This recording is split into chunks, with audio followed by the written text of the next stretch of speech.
Bonjour à tous, dans ce nouveau tutoriel Design Help, je vais vous proposer de voir comment réaliser un face swapping. Le face swapping est un effet dans lequel nous allons incruster un visage sur un autre visage.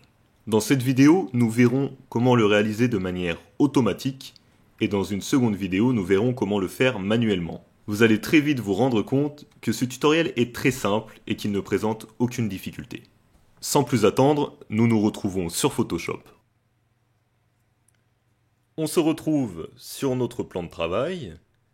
Alors, j'ai ici ouvert deux images. D'abord, une image avec le visage que je veux incorporer. Et deuxièmement, une seconde image avec le visage sur lequel je veux incorporer mon premier visage.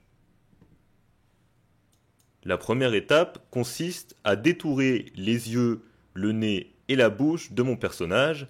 Et pour ce faire, je vais utiliser l'outil lasso raccourci L.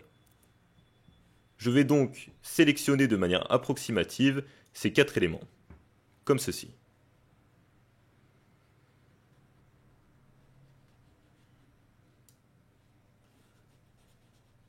Une fois que ceci est fait, je vais rajouter un petit bout ici, nous allons copier notre sélection, donc CTRL-C si vous êtes sur PC, Commande-C si vous êtes sur Mac, ou tout simplement édition, copier. Je peux maintenant fermer cette image et je me retrouve donc sur mon second visage. Je vais maintenant coller ma sélection. Pour ce faire, CTRL-V, Commande-V ou édition, coller. Maintenant que j'ai ma sélection sur mon visage, je vais devoir la modifier. Pour ce faire, je vais d'abord appuyer sur CTRL-T ou Commande-T pour atterrir dans le mode transformation.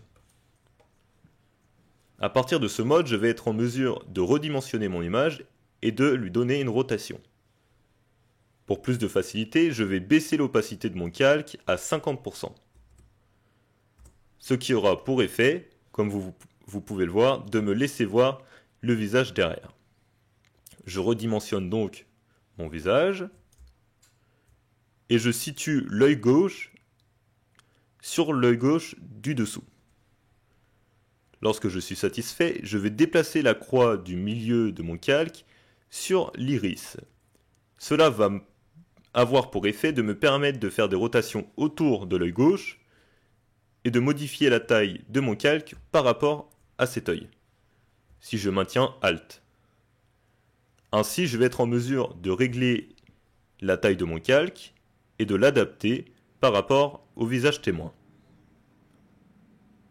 Voilà. Une fois que le résultat me convient, je vais tout simplement appuyer sur Entrée. Je vais repasser l'opacité de mon calque à 100%. Et maintenant, je vais aller gommer les parties qui dépassent légèrement du visage témoin. Comme ceci.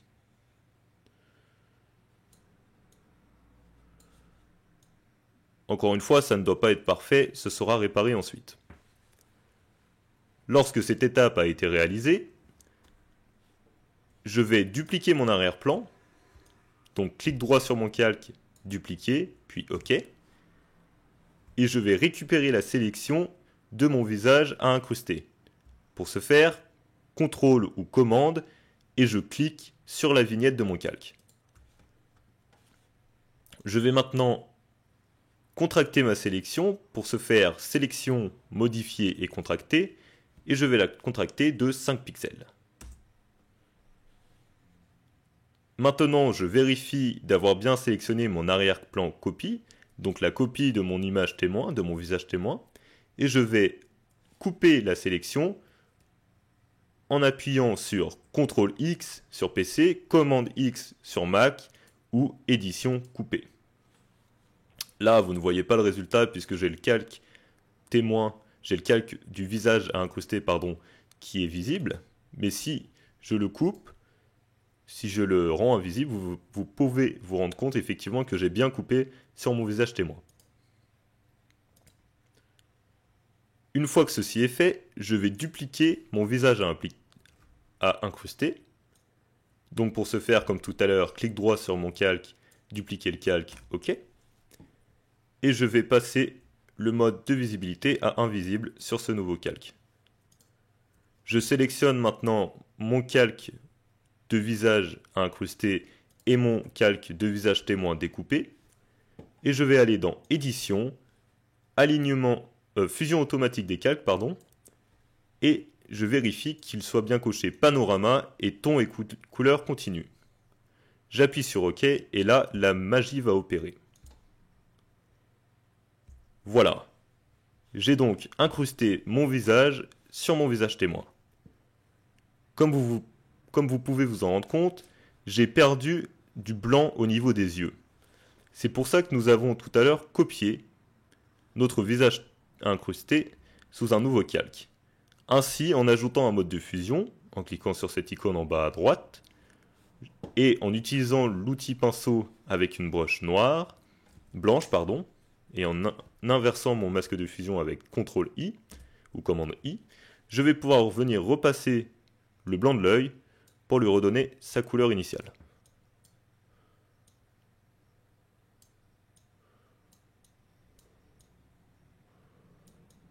Hop là, je le fais assez approximativement pour vous montrer. Bien sûr, vous pouvez y passer plus de temps. Voilà. Comme vous pouvez le voir, j'ai récupéré le blanc de mon image, le blanc de mes yeux, et j'ai bel et bien incrusté mon visage à incruster sur mon visage témoin. Voilà. Comme je vous le disais, ce tutoriel est relativement simple et j'espère qu'il vous aura plu. Dans une prochaine vidéo, nous verrons comment refaire ceci, mais sous un format manuel. C'est beaucoup plus compliqué parce qu'il va falloir gérer la liaison entre les teintes et nous verrons comment parvenir à ce genre de résultat manuellement. J'espère que ce tutoriel vous a plu. Si c'est le cas, n'hésitez pas à vous abonner à la chaîne, à mettre un j'aime sur cette vidéo, à aimer la page Facebook également, et n'hésitez surtout pas à vous rendre sur le site designhelp.brunotaran.fr, lien dans la description, sur lequel je vais publier des tutoriels écrits, d'autres vidéos, et également de quoi vous inspirer pour vos créations. Voilà, je vous souhaite une bonne continuation et je vous dis à la prochaine pour un nouveau tutoriel.